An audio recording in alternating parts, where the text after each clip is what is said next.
Hello दोस्तों, आप सबके एग्जाम बुक अकेडमी में स्वागत है।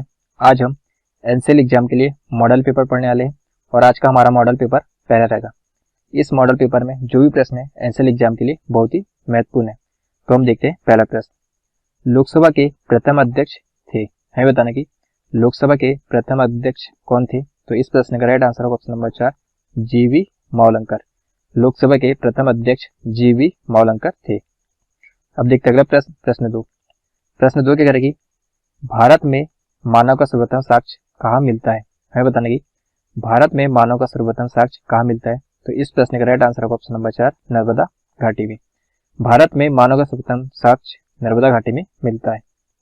अब देखते हैं अगला प्रश्न, प्रश्न 3 क्या करेगी, भारत में निम्नलिखित में कौन सी पर्वत श्रेणी केवल एक ही राज्य में फैली है। हमें बताना है भारत में कौन सी पर्वत श्रेणी केवल एक ही राज्य में फैली है। तो इस प्रश्न का राइट आंसर होगा ऑप्शन नंबर 3, अजंता।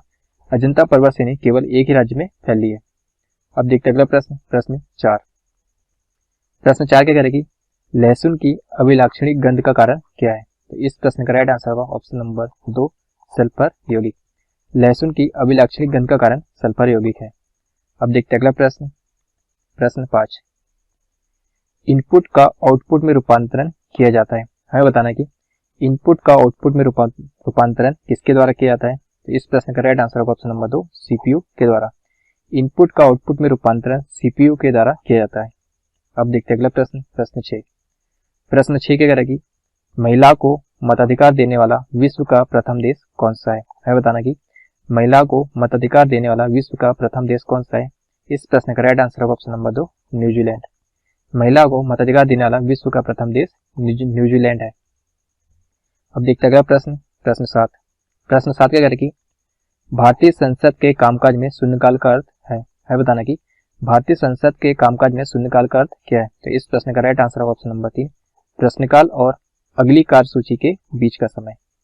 अब देखते हैं अगला प्रश्न 8 क्या करेगी, विशाल स्नानागार कहाँ मिला था। हमें बताना कि विशाल स्नानागार कहाँ मिला था। तो इस प्रश्न का राइट आंसर होगा ऑप्शन नंबर 4, मोहनजोदड़ो में। विशाल स्नानागार मोहनजोदड़ो में मिला था।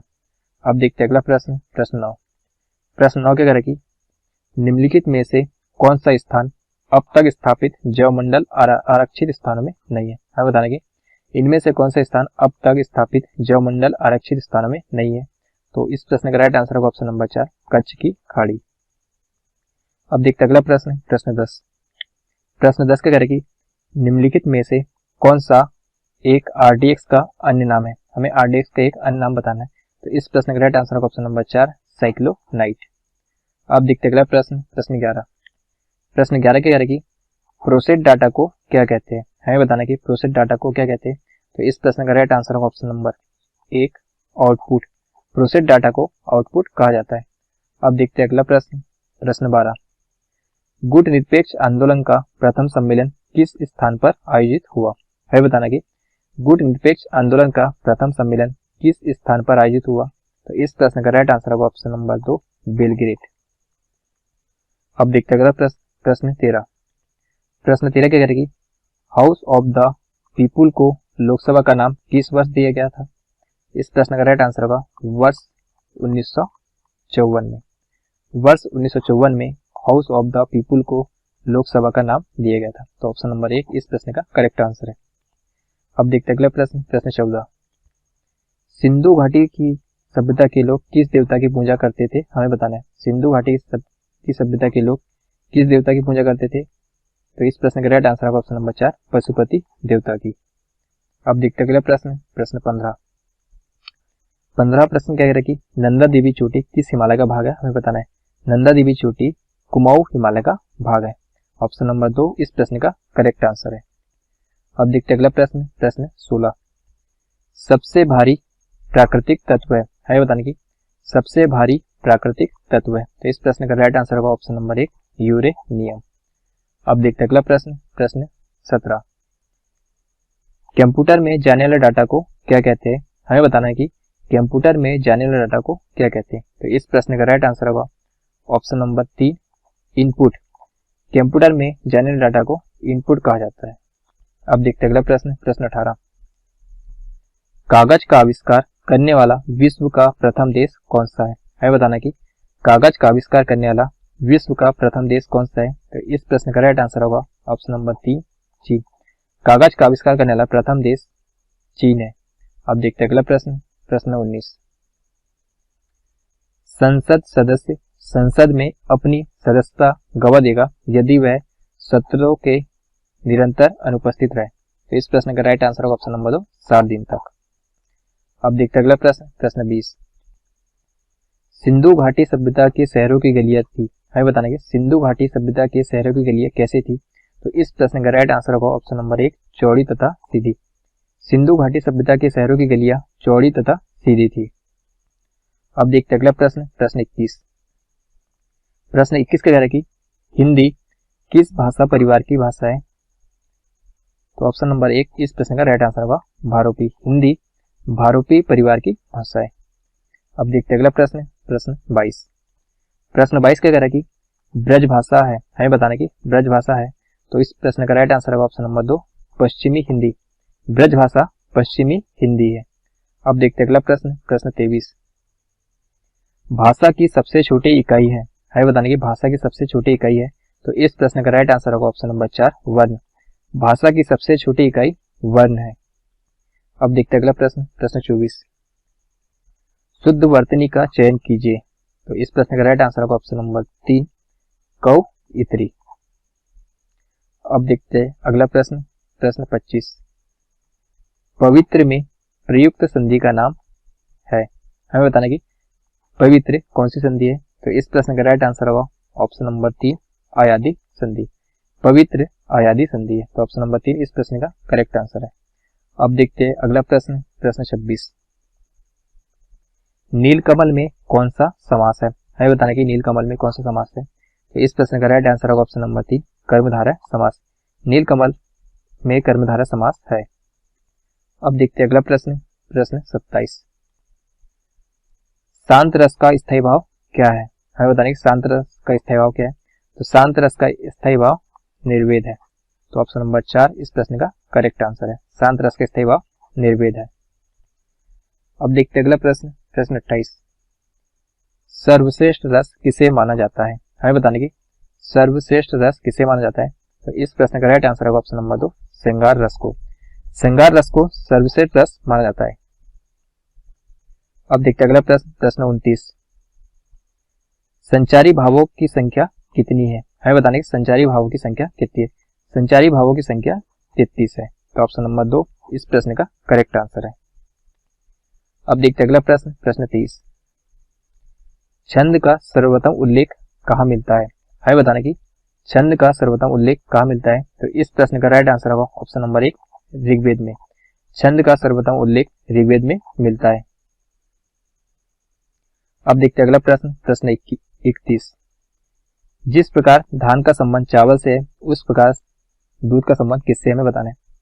धान से चावल निकलती है, धान से चावल निकलता है, तो दूध से क्या निकलता है? तो दूध से क्रीम निकलता है। तो ऑप्शन नंबर 3 इस प्रश्न का करेक्ट आंसर है।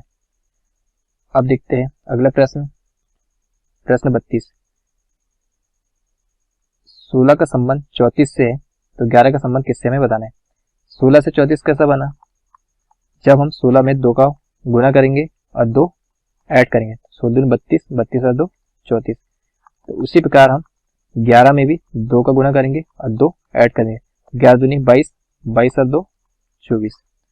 तो हमारा आंसर होगा 24। तो ऑप्शन नंबर 1 इस प्रश्न का करेक्ट आंसर है। अब देखते हैं अगला प्रश्न, प्रश्न 33। नीचे दिए गए विकल्पों में से श्रृंखला में प्रश्नवाचक चिन्ह के स्थान पर क्या आएगा? हमें बताना है। ए के बाद सी है, सी के बाद एफ है, एफ के बाद जे है, जे के बाद ओ है, ओ के बाद क्वेश्चन मार्क। ए के बाद सी है, सी के बाद एफ है, एफ के बाद जे है, जे के बाद ओ है, उसका क्वेश्चन मार्क। ए की प्लेस वैल्यू 1 है, सी की 3 है, एफ की 4 है, जे की एफ की प्लेस वैल्यू यहाँ पर 6 होगी, जे की 10 है, ओ की 15 है। आगे में निकालना है। यहाँ पर हम क्या देखेंगे 1 और 3 के बीच कितने का अंतर है? 2 का अंतर है। 3 और 6 के बीच 3 का अंतर है। 6 और 10 के बीच 4 का अंतर है। 10 और 15 के बीच 5 का अंतर है। तो हमें यहाँ क्या पता चला कि 2 के बाद 3 आ रहा, 3 के बाद 4 आ रहा, 4 के बाद 5 आ रहा, मतलब 1 बढ़ रहा है, 5 के बाद 6 आएगा। तो 15 6 21 होता है और 21 जो है यू लीटर की प्लेस वैल्यू है। तो हमारा आंसर आएगा यू। तो ऑप्शन नंबर 3 इस प्रश्न का करेक्ट आंसर है। अब देखते हैं अगला प्रश्न, प्रश्न 34। यदि c बराबर 3 और CEP बराबर 24 है तो HUX को क्या लिखा जाएगा, हमें बताना है। c बराबर क्या है, 3 है, c की प्लेस वैल्यू क्या होती है, 3 होती है। उसी वजह से CEP बराबर हमें क्या दिया है, 24। c की प्लेस वैल्यू 3 है, e की प्लेस वैल्यू 5 है और o की p जो है इसकी प्लेस वैल्यू है 16। हाँ, जब हम ऐड करेंगे कितना आएगा, 16 5 21, 21 और 3 24।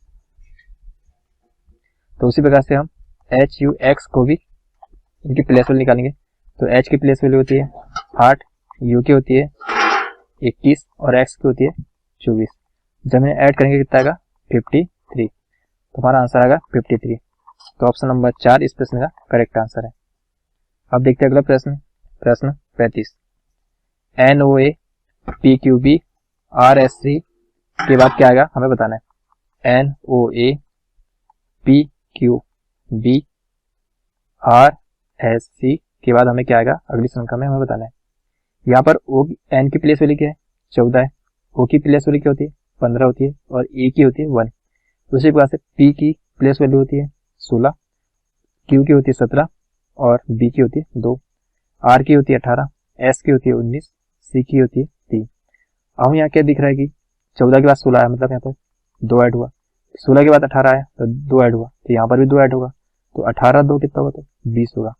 और 20 जो है ये T की प्लेस वैल्यू है। उसी वजह से हम देखते हैं कि 15 के बाद 17 आया, 17 के बाद 19 आया, 19 के बाद 21 आएगा और 21 जो है U लीटर की प्लेस वैल्यू है।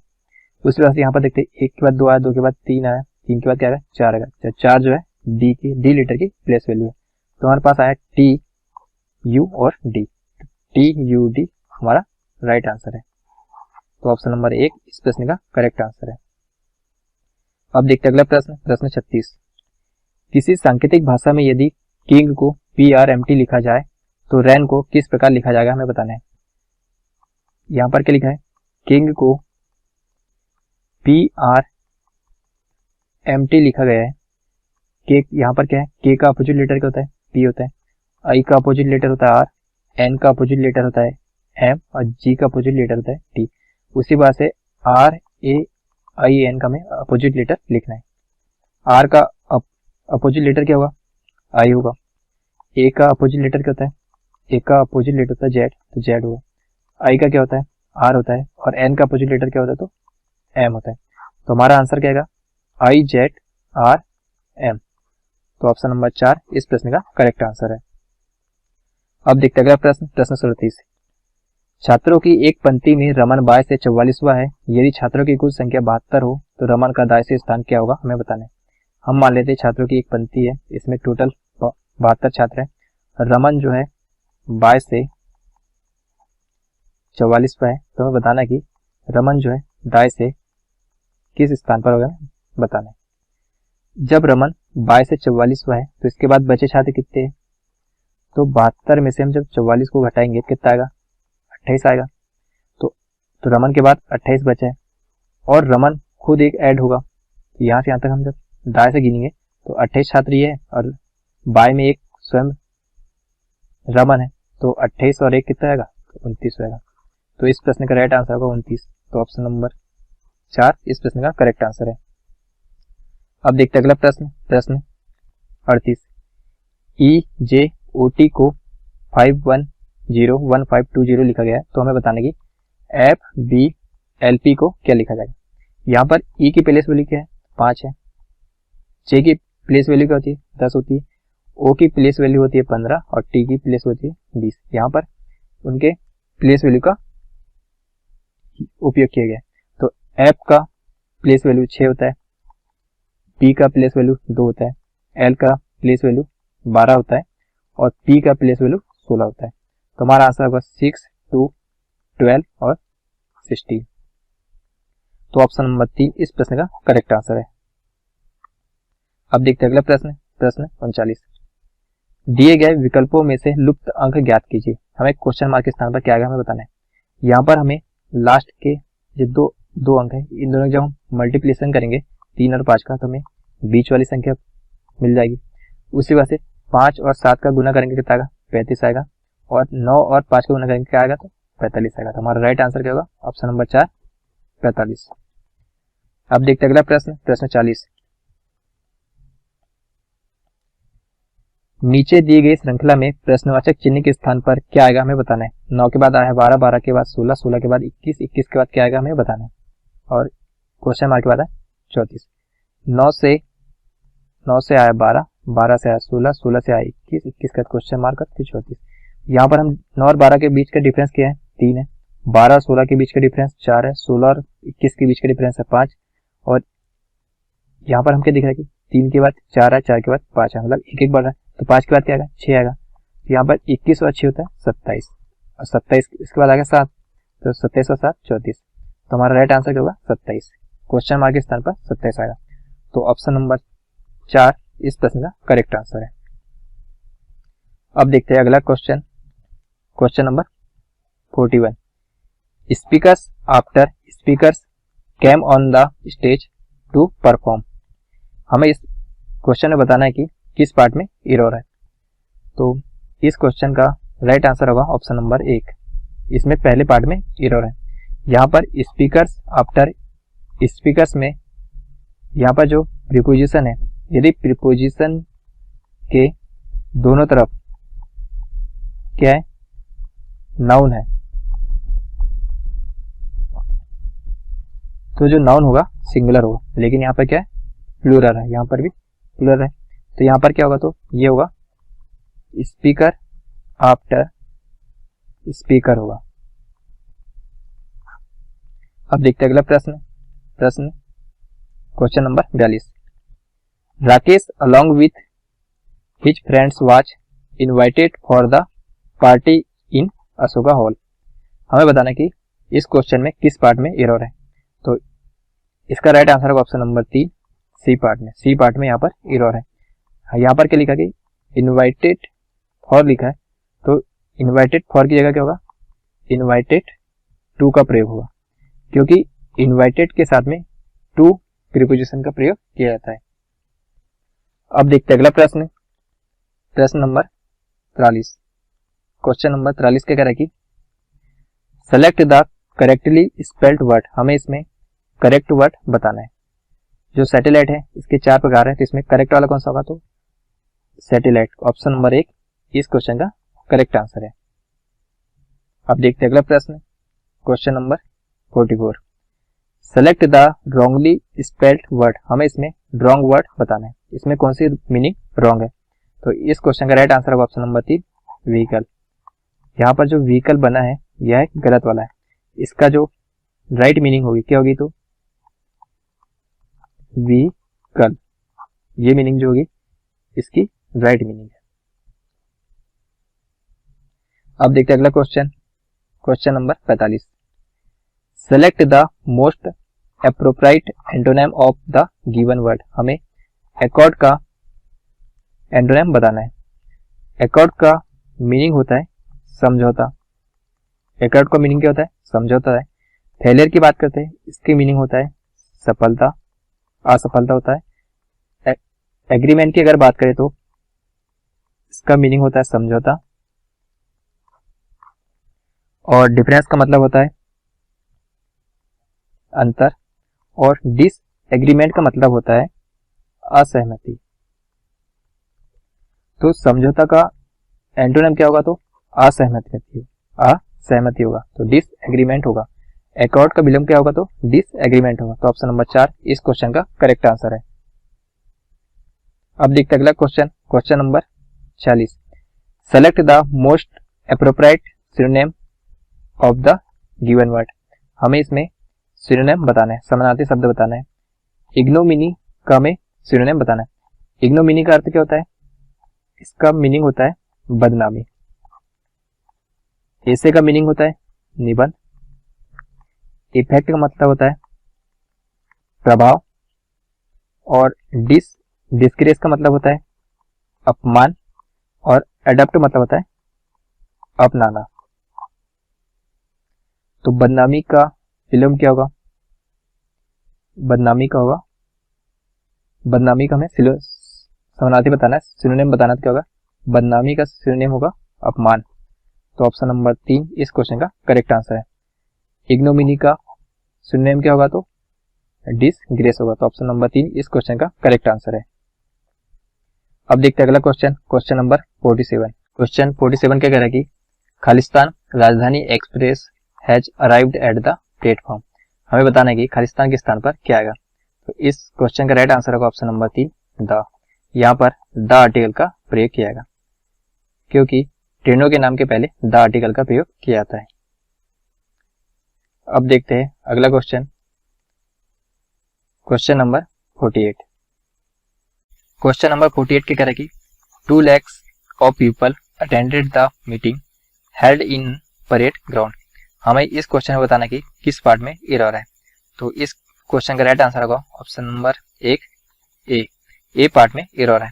यहाँ पर 2 lakhs of people, यहाँ पर lakhs की जगह lakh का प्रयोग होगा। 2 lakh of people, क्योंकि डजनों, यहाँ पर लैक्स के लैक क्यों होगा, क्योंकि डजन,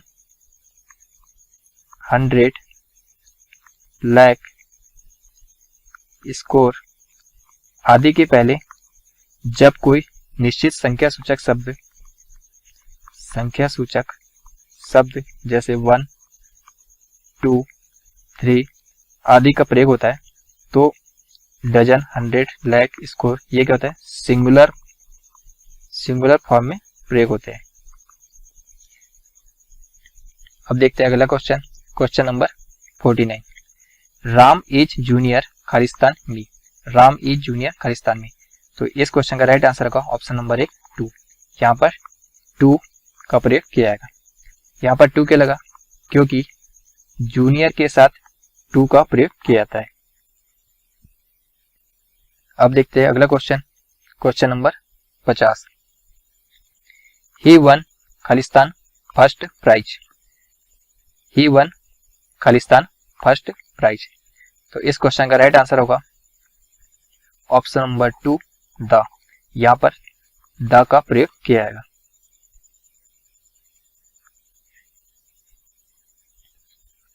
यहाँ पर द क्यों लगा, क्योंकि ऑर्डिनल नंबर के पहले द का प्रयोग किया जाता है। क्रमवाचक जो संख्या है, क्रमवाचक संख्या के पहले द का प्रयोग किया जाता है। अब देखते हैं अगला प्रश्न, प्रश्न 51। यदि 3/5 पूरे की पावर 3, 3/5 पूरे की पावर -6 बराबर 3/5 पूरे की पावर 2x - 1 हो तो हमें x का मान हमें बताना है। हमें क्या दिया है, 3/5 पूरे की पावर -6 बराबर दिया 3/5 2x - 1, तो हमें x का हमें मान ज्ञात करना है। ये यहाँ पर क्या है, आधार सेम है तो घातें आपस में क्या है, जुड़ जाएगी। तो 3 और -6 ऐड होगा क्या होगा, -3 आएगा। 3/5 तो -3 बराबर 3/5 2x - 1। यहाँ पर क्या है, 3/5 बराबर है तो जो घात है ये भी आपस में बराबर होगी। तो -3 बराबर होगा 2x - 1, तो -3 -1 इधर जाएगा तो +1 आएगा 2x, तो -2 बराबर आएगा 2x, 2 से 2 कैंसिल तो -1 बचेगा x, तो x बराबर बचेगा हमारे पास -1, तो हमारा आंसर आएगा -1। तो ऑप्शन नंबर जो 1 है इस क्वेश्चन का करेक्ट आंसर है। अब देखते हैं अगला क्वेश्चन, क्वेश्चन नंबर 52। 582 गुणित 429 गुणित 226 गुणित 648 में इकाई का अंक कितना हमें बताना है। हमें क्या दिया संख्या, 582 गुणित 429 गुणित 226 गुणित 648। इकाई अंक के लिए हम क्या करेंगे, सिर्फ इकाई का अंक लेंगे। 2, 9, 6 और 7। जब 2 और 9 का गुना करेंगे कितना आएगा, 2 और 9 18, तो 18 का सिर्फ 8 लेंगे। उसके बाद इस 8 का गुना 6 के साथ करेंगे कितना आएगा, 8 6 के 48, तो 48 का सिर्फ 8 लेंगे। 8 का गुना 7 के साथ करेंगे तो कितना आएगा, 8 7 56, और 56 में सिर्फ हम 5 लेंगे क्योंकि हमें इकाई अंक पूछा है, तो इकाई अंक होगा 6, तो हमारा आंसर होगा ऑप्शन नंबर 2। अब देखते हैं अगला क्वेश्चन, प्रश्न क्रमांक 53। 0.36, 1.2, 4.8 का लघुत्तम समापवर्त ज्ञात कीजिए। हमें 0.36, 1.2 और 4.8 का हमें लघुत्तम समापवर्त बताना है। हम इसे भिन्न में चेंज कर देंगे तो 36/100, ये आएगा 12/10, ये आएगा 48/10। इसे हम 4 से काटेंगे तो 4 9 के 36, और 4 से इसे काटेंगे तो 100 को तो 25। यहाँ पर आएगा 2 से 6 बार, 2 से 5 बार, तो 6/5। 2 से आएगा 2 बार, 2 चौके 8, और 2 से 5, 24/5। हमें क्या निकालना है? तो एलसीएम निकालना है। तो एलसीएम क्या होता है? भिन्न का एलसीएम होता है, का फार्मूला होता है अंश का एलसीएम अपॉन हर का एचसीएफ। तो अंश का एलसीएम निकालेंगे कितना आएगा? 9, 6 और 24 का एलसीएम कितना आएगा? 72 आएगा। और हर का एचसीएफ आएगा 5। इसे डिवाइड करेंगे कितना आएगा? 5 कम 5 बचेगा 2, 5 24 बचा 2, 20 रहेगा तो 5 चौक 20। तो हमारा आंसर आएगा 14.4। तो ऑप्शन नंबर 2 इस क्वेश्चन का करेक्ट आंसर है।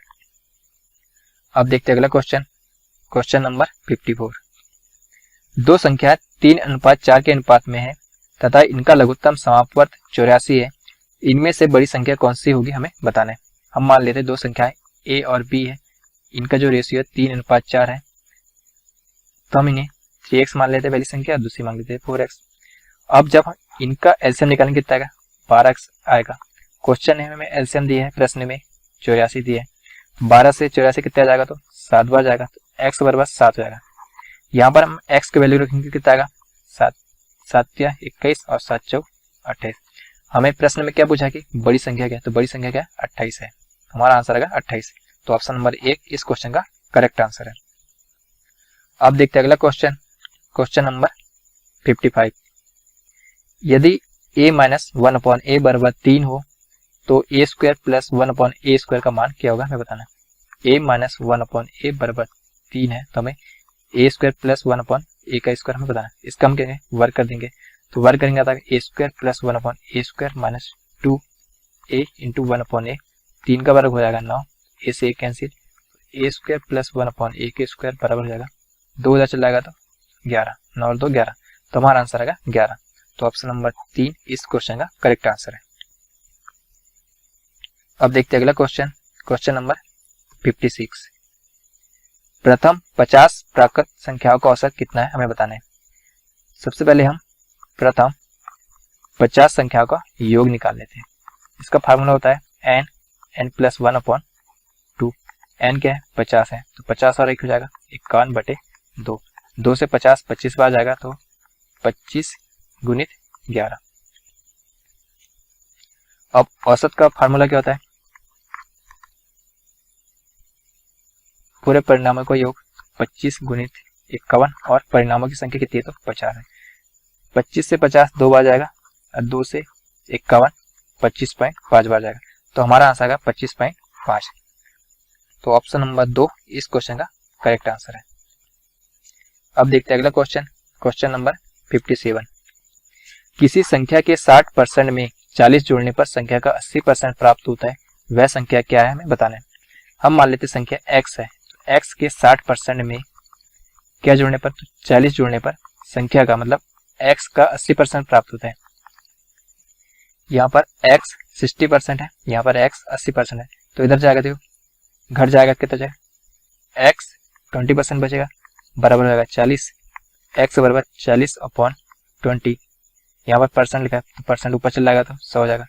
20 से 40 2 बार जाएगा, तो x बराबर हो जाएगा 2। तो संख्या क्या है? 200 है।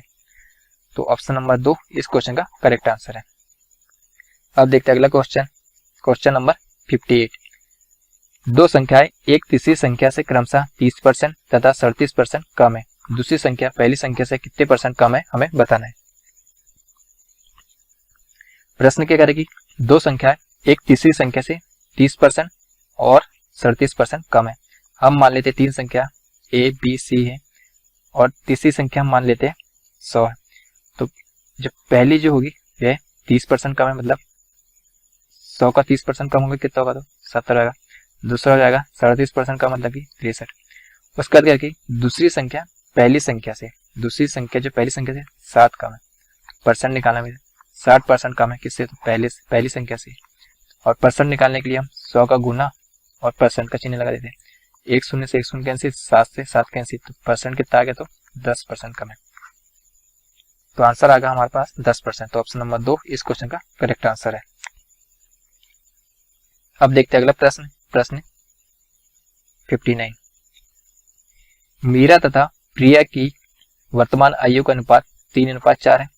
10 वर्ष पूर्व इनकी आयु का अनुपात क्रमशः 4:7 था।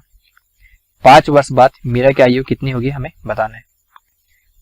हम मान लेते मीरा और प्रिया, इनकी जो वर्तमान आयु है 3:4 है इनका रेशियो, और 10 वर्ष पूर्व की अगर बात करते हैं इनका जो रेशियो है 4:7 है। यहाँ पर हम इन दोनों का अंतर देखेंगे तो यहाँ पर 3 अंतर आ रहा है, यहाँ पर अंतर देखेंगे तो 1 आ रहा है। कभी भी दो लोगों के एज का भी डिफरेंस हमेशा सेम होता है। यहाँ पर 3 डिफरेंस है, यहाँ पर 1 है, सेम नहीं है। इसके लिए हम सेम करने के लिए यहाँ पर 3 से गुना करेंगे, यहाँ पर 3 आएगा, यहाँ पर भी 3 आएगा। जब हम यहाँ पर 3 का गुना करेंगे तो यहाँ पर भी 3 का गुना, तो यहाँ पर 9 आएगा और यहाँ पर आएगा 12। हम यहाँ पर समझ लेते हैं, यहाँ पर 9 आया, यहाँ पर 12 आया। कितने वर्ष पूर्व, तो 10 वर्ष पूर्व, -10, यहाँ पर -10। ये मीरा है, ये प्रिया है, 4:7। यहाँ पर डिफरेंस सेम है। यहाँ से यहाँ कितने कम है, तो यहाँ 5 कम है, तो 5 यूनिट यहाँ पर कम है कुछ, और यहाँ पर 10 कम है। 5 यूनिट बराबर 10 ईयर, तो 1 यूनिट बराबर कितना होगा, 1 यूनिट बराबर होगा 2 साल। तो हमें मीरा की आयु बताना है 5 साल बाद, तो 9 यूनिट कितना होगा, 9 यूनिट होगा 10, 9 यूनिट की वैल्यू कितनी आएगी, 9 यूनिट बराबर आएगा 18 साल। और 5 वर्ष बाद बोला तो 18 5 हो जाएगा, कितना आएगा, 23 वर्ष। तो मीरा की 5 साल बाद आयु कितनी आएगी, तो 23 वर्ष। तो ऑप्शन नंबर 1 इस क्वेश्चन का करेक्ट आंसर है। अब देखते हैं अगला क्वेश्चन नंबर 60। एक वस्तु 450 में बेचने पर एक व्यक्ति को 25% हानि होती है, वैसे किस मूल्य पर बेचे कि उसे 25% लाभ हो। हमें एक वस्तु है उसे 450 में बेचने पर, तो बेचना मतलब कि एसपी दी है 450, उसके बाद करके बेचने पर व्यक्ति को 25% की हानि होती है। लॉस परसेंट कितना है, तो 25% मतलब लॉस हो रहा मतलब -25%। इससे लिख सकते हैं -1/4, मतलब कि 4 पर -1 का लॉस हो रहा है, तो बेचा कितना होगा, 3 में बेचा होगा। तो एसपी बराबर सीपी, एसपी है 3, हमारे पास एसपी 3 है, प्रश्न में दिया है 450, तो 3 यूनिट की वैल्यू हो जाएगी 450 के बराबर। तो 1 यूनिट की जो वैल्यू है कितनी आएगी, 150 रुपए के बराबर। तो 4 यूनिट की वैल्यू कितनी आएगी, 4 यूनिट की वैल्यू की 4 × 150 बराबर 600। तो सीपी आ गया 600। अब क्या करें, वैसे किस मूल्य पर बेचेगी, 25% का प्रॉफिट होना चाहिए। तो 600 का 25% कितना आएगा,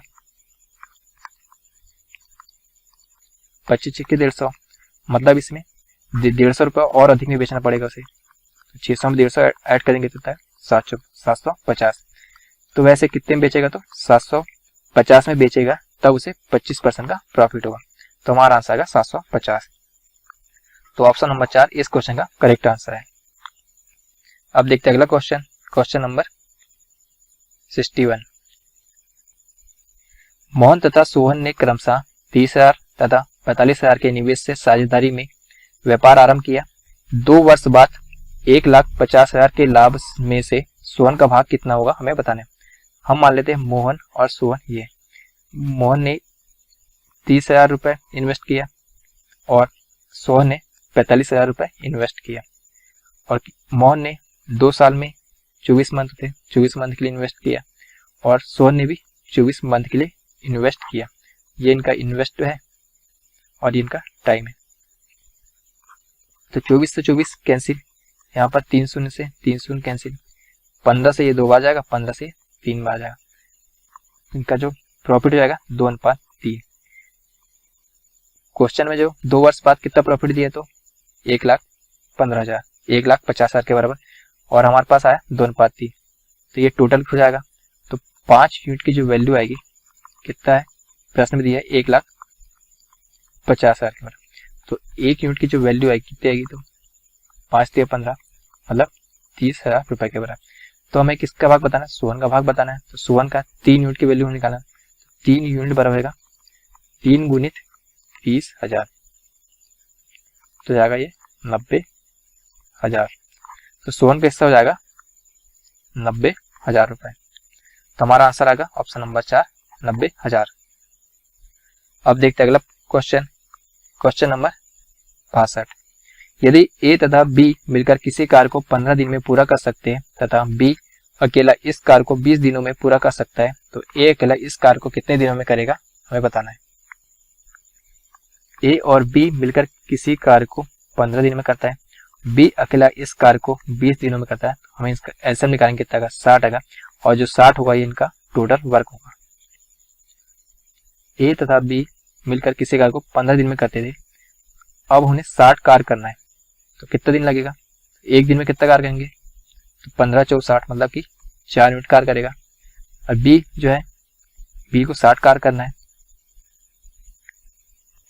बी जब किसी कार्य को 20 दिनों में करता था, तब 60 कार्य को कितने दिन में करेगा, तो एक दिन में जिसकी एफिशिएंसी आएगी 20 × 60 मतलब कि 3 दिन, एक दिन में ये 3 यूनिट पर डे कार्य करेगा बी। इनकी एफिशिएंसी आ गई। हमें क्या पूछा है, ए अकेला इस कार्य को कितने दिन करेगा, हमें ए की एफिशिएंसी निकालना है। उसके लिए हम क्या करेंगे, बी की जो एफिशिएंसी है पहले पार्ट में से घटा देंगे, कितना आएगा, तो 4 में से 3 गया तो 1 बचेगा। ए की एफिशिएंसी आ गई 1। अब होता है टोटल वर्क बराबर होता है एफिशिएंसी इनटू टाइम। हमें किसका टाइम निकालना, तो ए का निकालना, तो हमें ए की एफिशिएंसी का मान रखना पड़ेगा। तो टोटल वर्क है 60, ए की एफिशिएंसी है 1 और टी, तो कितना आएगा, तो टी बराबर होगा 60 दिन। तो हमारा आंसर का 60 दिन। तो ऑप्शन नंबर 4 इस क्वेश्चन का करेक्ट आंसर है। अब देखते हैं अगला क्वेश्चन, क्वेश्चन नंबर 63। एक 280 मीटर लंबी रेलगाड़ी की गति 60 किलोमीटर प्रति घंटा है। यह रेलगाड़ी 220 मीटर लंबे प्लेटफॉर्म को पार करने में कितना समय लेगी, हमें बताना है। रेलगाड़ी की जो स्पीड है क्या, 60 किलोमीटर प्रति घंटा है। इसे हमें मीटर प्रति सेकंड बनाना है, तो इसके लिए हमें 5/18 से डिवाइड कर देंगे, कितना आएगा, 6 से 3 बार जाएगा, 6 से 10 बार जाएगा, कितना जाएगा, तो 50/3 मीटर प्रति सेकंड। अब स्पीड बराबर क्या होता है, स्पीड बराबर होता है डिस्टेंस अपॉन टाइम। हमें टाइम निकालना है, टाइम इधर चल जाएगा तो डिस्टेंस अपॉन स्पीड। टाइम हमें क्या दिया है, हमें टाइम तो निकालना है। डिस्टेंस की अगर बात करें तो डिस्टेंस टोटल क्या होगा, रेलगाड़ी का डिस्टेंस प्लस प्लेटफॉर्म का डिस्टेंस 280 प्लस 220, इसने ऐड करेंगे कितना आएगा, तो 500 जाएगा। डिस्टेंस आ गया 500, यहाँ मान रख देंगे तो 500। स्पीड क्या है 50, 50/3, 3 ऊपर चल जाएगा, तो 1 शून्य से 1 शून्य कैंसिल, 5 से 10 बार जाएगा तो 30 सेकेंड। हमारा आंसर आएगा 30 सेकेंड। तो ऑप्शन नंबर 3 इस क्वेश्चन का करेक्ट आंसर है। अब देखते हैं अगला क्वेश्चन, क्वेश्चन नंबर 64। किसी धनराशि के 10% वार्षिक दर से 2 वर्ष के चक्रवृद्धि ब्याज और साधारण ब्याज का अंतर 40 रुपए है, वह धनराशि कितनी हमें बताना है। हमें दर दी है 10%, 10% को हम लिख सकते हैं 1/10, 1/10 हम लिख सकते हैं। हमें टाइम दिखता है 2 वर्ष दिया, पी हम मान सकते हैं 10। अब 2 वर्ष है तो इसके लिए इसका वर्ग हुआ तो कितना आएगा, तो 100 यूनिट आएगा। यहाँ पर 100 यूनिट है, ये हो गया 100। अब दर क्या है, 1/10 है। पहले साल का निकालेंगे 1/10 निकालेंगे कितना आएगा, 10 आएगा। दूसरे साल का निकालेंगे तो 1/10 10 आएगा। इसका भी 1/10 निकलेगा तो 1 आएगा। और जो एक ये जो है, एक जो रहेगा, यह है साधारण ब्याज और चक्रवृद्धि ब्याज का अंतर है। यहाँ पर अंतर 1 यूनिट है, क्वेश्चन में 40 रुपए। 1 यूनिट की वैल्यू 40 रुपए है, तो हमें 100 यूनिट की वैल्यू निकालना है। तो 100 यूनिट बराबर क्या आएगा, 40 गुणित 100, तो ये आएगा 4000 रुपए। तो हमारा आंसर आएगा 4000 रुपए। तो ऑप्शन नंबर 4 इस क्वेश्चन का करेक्ट आंसर है। अब देखते हैं अगला क्वेश्चन, क्वेश्चन नंबर 65। एक आयताकार प्लाट की लंबाई तथा चौड़ाई का अनुपात 8:5 है। यदि चौड़ाई लंबाई से 60 मीटर कम हो तो प्लाट की परिमिति क्या कितनी होगी हमें बताना है। लंबाई और चौड़ाई जो है इनका रेशियो कितना दिया है, 8:5 है। लंबाई मान लेते हैं 8x और चौड़ाई मान लेते हैं 5x। उसके बाद क्या है कि चौड़ाई जो है मतलब चौड़ाई जो है लंबाई से 60 मीटर कम है। यहाँ पर कितना है तो 3x कम है, 3x बराबर 60 मीटर, x बराबर कितना आएगा 20 मीटर। हम मान रख देंगे यहाँ पर 20 का, तो 160 मीटर ये हो जाएगा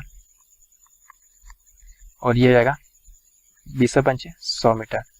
अब क्या प्लाट की परिमिति, तो हमें आयताकार प्लाट की परिमिति निकालना है। तो उसका फार्मूला क्या होगा 2l + b। 2l क्या है 160 + 100 कितना हो जाएगा 260। जब गुना करेंगे कितना आएगा तो 520 मीटर। हमारा आंसर का 520 मीटर। तो ऑप्शन नंबर 4 इस क्वेश्चन का करेक्ट आंसर है। अब देखते हैं अगला प्रश्न, प्रश्न 66। एक घन के संपूर्ण पृष्ठ का क्षेत्रफल 150 वर्ग सेंटीमीटर है। इसका आयतन कितना है हमें बताना है। इसका आयतन कितना होगा हमें बताना है। घन का संपूर्ण पृष्ठ का क्षेत्रफल क्या होता है तो 6a² होता है और क्वेश्चन में दिया है 150। 6 से कैंसिल होगा कितना 6 दूनी 12, 6 पंचे 30, a² बराबर 25, तो a बराबर हो जाएगा 5 सेंटीमीटर। हमें आयतन निकालना है, तो आयतन का फार्मूला होता है a का क्यूब और a बराबर कितना है तो 5 है, तो 5 का क्यूब मतलब 125 सेंटीमीटर क्यूब। हमारा आंसर आएगा 125 सेंटीमीटर क्यूब। तो ऑप्शन नंबर 3 इस क्वेश्चन का करेक्ट आंसर है। अब देखते हैं अगला क्वेश्चन, क्वेश्चन नंबर 67। दुर्घटना के समय घायल व्यक्ति के हेलमेट से अगर खून निकल रहा हो तो आप क्या करेंगे हमें बताना है।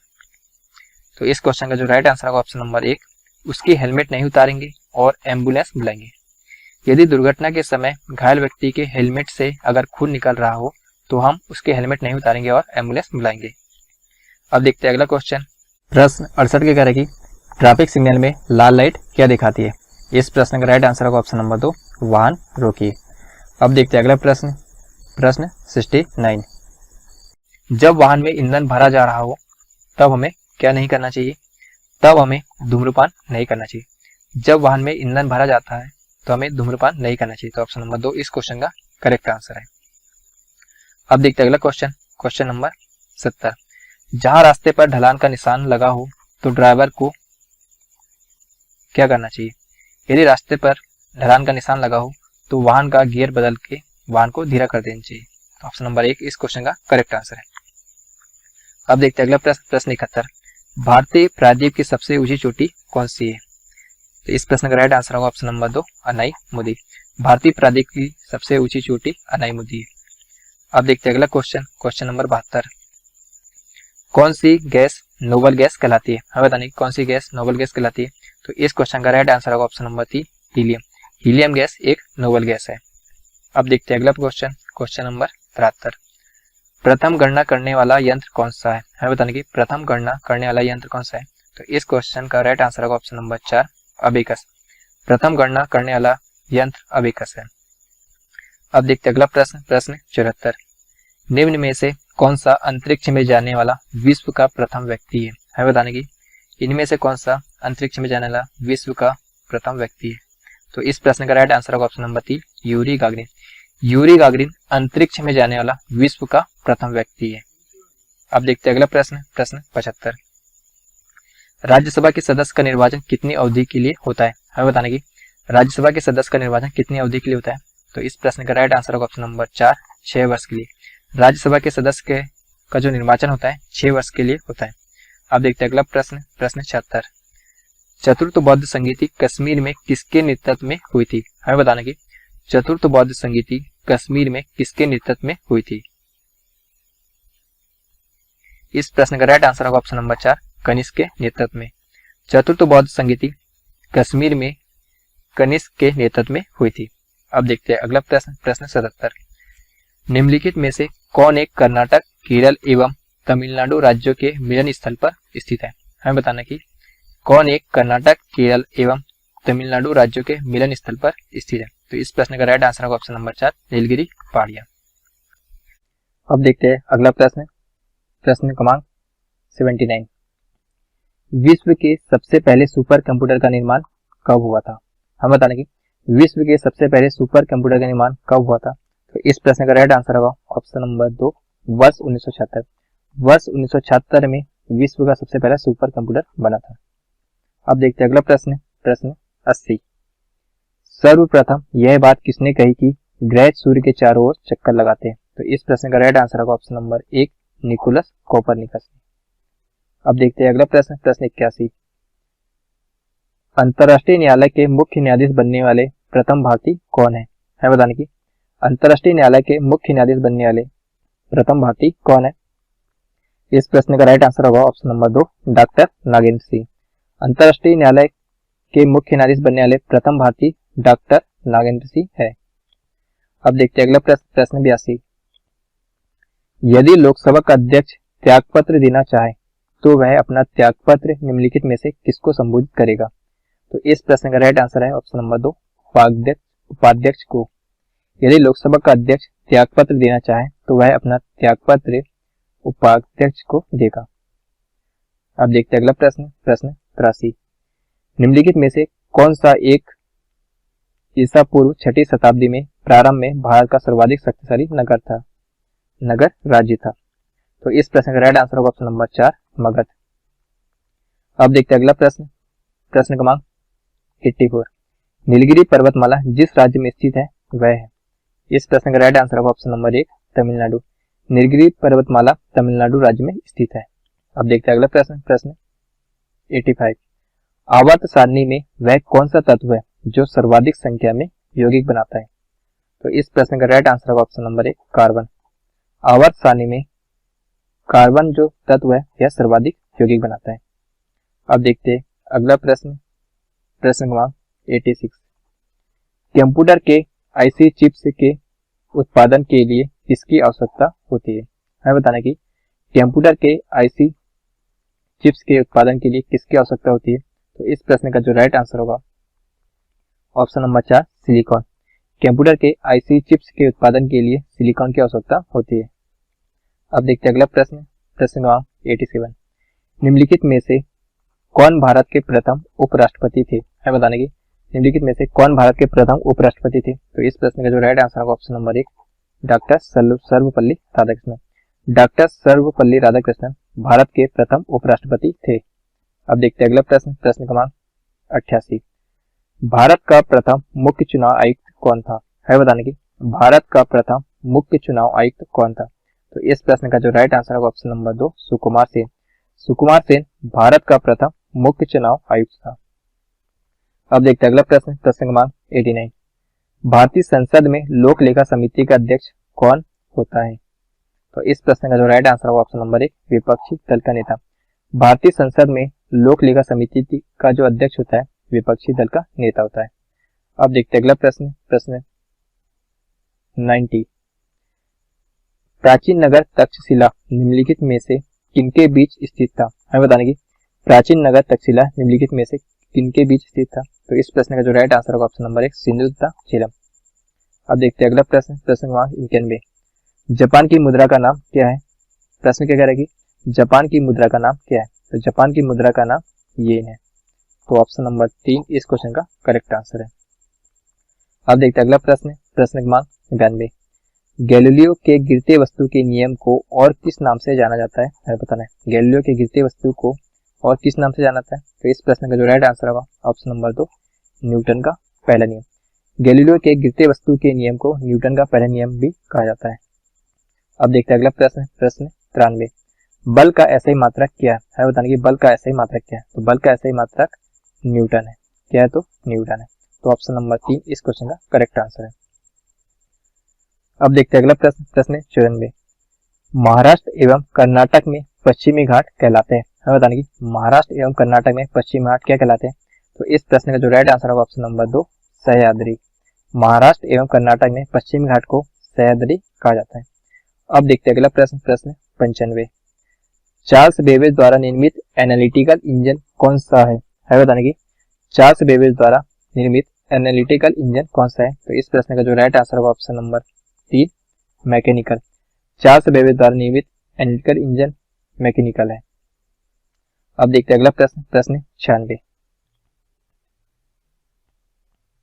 रॉकेट किस सिद्धांत पर कार्य करता है बताने की रॉकेट किस सिद्धांत पर कार्य करता है। तो इस प्रश्न का जो राइट आंसर होगा ऑप्शन नंबर 1, न्यूटन का तृतीय नियम। रॉकेट जो है वह न्यूटन का तृतीय नियम के सिद्धांत पर कार्य करता है। अब देखते हैं अगला प्रश्न, प्रश्न 97। कनाडा की राजधानी क्या है बताने की कनाडा की राजधानी क्या है। तो इस प्रश्न का जो राइट आंसर होगा ऑप्शन नंबर 1, ओटावा। कनाडा की जो कनाडा है इसकी राजधानी क्या है, तो कनाडा की राजधानी ओटावा है। अब देखते हैं अगला प्रश्न, प्रश्न 98।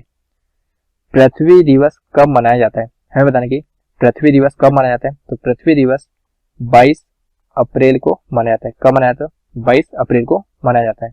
तो ऑप्शन नंबर 2 इस प्रश्न का करेक्ट आंसर है। अब देखते हैं अगला प्रश्न, प्रश्न 99। संतोष ट्रॉफी किस खेल से संबंधित है बताने की संतोष ट्रॉफी किस खेल से संबंधित है। तो इस प्रश्न का जो राइट आंसर होगा ऑप्शन नंबर 1, फुटबॉल से। संतोष ट्रॉफी फुटबॉल के खेल से संबंधित है। अब देखते हैं अगला प्रश्न, प्रश्न 100। प्रथम विश्व युद्ध कब समाप्त हुआ था बताने की प्रथम विश्व युद्ध कब समाप्त हुआ था। तो इस प्रश्न का जो राइट आंसर होगा ऑप्शन नंबर 4, 11 नवंबर 1918 को। 11 नवंबर 1918 को प्रथम विश्व युद्ध समाप्त हुआ था। तो यह था हमारा एनसीएल एग्जाम के लिए एनसीएल का पहला मॉडल पेपर। इसमें हमने 100 प्रश्न देखे जो एनसीएल एग्जाम के लिए बहुत ही महत्वपूर्ण है। यदि यह क्लास आपको पसंद आई तो इस चैनल को सब्सक्राइब करें।